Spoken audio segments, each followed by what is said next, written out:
بسم اللہ الرحمن الرحیم۔ ایک ٹی وی کے ویورز کو السلام علیکم۔ آج میں اپنے ویورز کے ساتھ جرنلزم اور یلو جرنلزم یعنی کہ صحافت اور زرد صحافت، اور اسی طرح جرنلسٹ اور یلو جرنلسٹ، صحافی اور زرد صحافی، ان پر آپ کے ساتھ بات کرنا چاہتا ہوں۔ جرنلزم اور یلو جرنلزم، ان میں فرق یہ ہے کہ جرنلزم تو یہ ہے کہ جب کوئی صحافی کسی واقعے کی، کسی ایونٹ کی کوریج کرتا ہے تو جو حقائق ہوتے ہیں انہیں من وان عوام تک پیش کرتا ہے، چاہے وہ پرنٹ میڈیا ہو، چاہے وہ الیکٹرانک میڈیا ہو، یا چاہے سوشل میڈیا ہو، اس کے ذریعے۔ اور یلو جرنلزم یا زرد صحافت یہ ہے کہ جو واقعہ ہو اس واقعے کو اپنے گروہی مفاد کے لیے، اپنے ذاتی مفاد کے لیے، اپنی مثلا نیوز ایجنسی کے مفاد کے لیے ان کو تروڑ مروڑ کر، ان کو مینیپولیٹ کر کے عوام تک پیش کیا جائے۔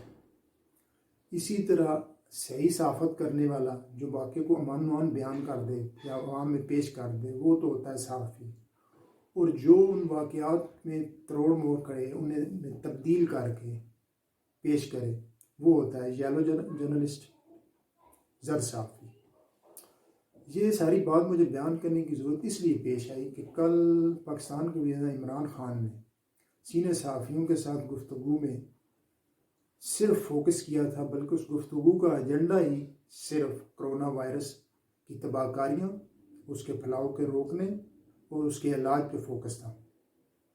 مگر کچھ صحافیوں نے اپنے بھائی بندوں کے حوالے سے اس گفتگو کو یا اس صحافیوں کے ساتھ جو انٹریکشن تھا اس کو سبوتاژ کرنے کی کوشش کی۔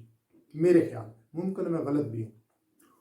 ان میں سر فہرست صحافی رؤف کلاسرا صاحب تھے، جنہوں نے کرونا وائرس کے موضوع سے ہٹ کر جناب میر شکیل الرحمان صاحب کو لیا ہے، جناب ڈاکٹر دانش صاحب کو لیا ہے۔ ٹھیک ہے، میں نہ تو عدالت ہوں نہ میں جج ہوں کہ میں اس چیز کا فیصلہ کروں کہ میر شکیل الرحمان یا ڈاکٹر دانش صاحب گلٹی ہیں یا نہیں گلٹی ہیں۔ ان کے ساتھ ساتھ ارشاد بھٹی صاحب نے بھی رؤف کلاسرا کی شروع میں ہاں ملائی، مگر وزیر عمران خان کے روکنے پہ اور انہیں تنبیہ کرنے پہ کہ آج کی اس گفتگو کا ایجنڈا صرف کرونا وائرس ہے، اس کے علاوہ ہم کسی اور پر بات نہیں کریں گے، تو دونوں صاحبان واپس اصل موضوع پہ آ گئے۔ جہاں میں نے ان دو صحافیوں کی غلط صحافت پہ بات کی ہے، وہیں ساتھ ساتھ ویوز آن نیوز کے ڈاکٹر مالک صاحب نے ایک بہت اچھے مسئلے کی طرف وزیر عمران خان اور شرکا کی توجہ مبذول کرائی۔ انہوں نے حکومت سے کہا کہ آپ نے معاشی پیکیج میں ایکسپورٹر کو تو 100 ارب کی امداد دی ہے اور دینی بھی چاہیے، مگر آپ نے مینوفیکچر یا میکر یعنی کہ جو چیزوں کو بناتے ہیں یا پروڈکٹ کرتے ہیں ان کے حوالے سے آپ نے کوئی ایک پیسے کی بھی امداد کا اعلان نہیں کیا۔ جیسا کہ پوری دنیا میں کرونا وائرس کے حالات بن چکے ہیں، پوری دنیا بند ہو رہی ہے، لوگ گھروں تک محدود ہو رہے ہیں، جب لوگوں کی چیزوں کی چند طبی آلات کے علاوہ یا طبی لباسوں کے علاوہ دنیا کی ضروریات محدود ہوتی جا رہی ہیں، دنیا انٹرنیشنل مارکیٹ میں پیٹرول کی قیمت کم آ رہی ہے، کروڈ آئل کی، جب دنیا بند ہو رہی ہے، دنیا کی ضروریات کم ہو رہی ہیں، تو ایکسپورٹر کس چیز کی ایکسپورٹ کریں گے باہر کی دنیا؟ تو لہٰذا ہمیں اپنے ملک میں جو مینوفیکچر یا میکر ہیں ان کے لیے امداد کا اعلان کرنا چاہیے یا ان کی مدد کرنی چاہیے کہ وہ اپنے یا ان کے جو ملازمین ہیں ان کی زندگی بہتر ہو، ان کا لائف سٹینڈرڈ برقرار رہے۔ یہ نہ ہو کہ ملک میں ہنگامے پھوٹ جائیں اور وزیر اعظم کو جس چیز کا خدشہ ہے وہی ہو۔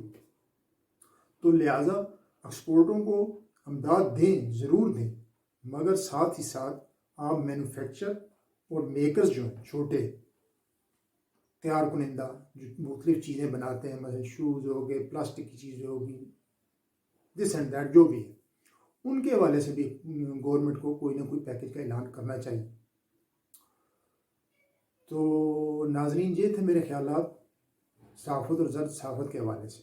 اگر میرا کوئی دوست میرے ان خیالات سے ڈس ایگری کرنا چاہے تو میں اس کے رائے کا احترام کروں گا، مگر میرے خیال میں ایسا ہونا نہیں چاہیے تھا کہ جیسا کسی نے صحافیوں نے اس محفل میں کیا ہے۔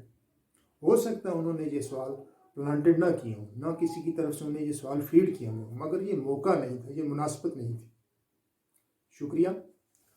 اور میں آخر میں اپنے ویورز کو کہوں گا کہ ہماری اس ویڈیو کو لائک کریں، ہمارے اس چینل کو سبسکرائب کریں، اور کمنٹس باکس میں اپنے خیالات کا اظہار کریں اور بیل آئیکن پر ٹچ کریں۔ شکریہ۔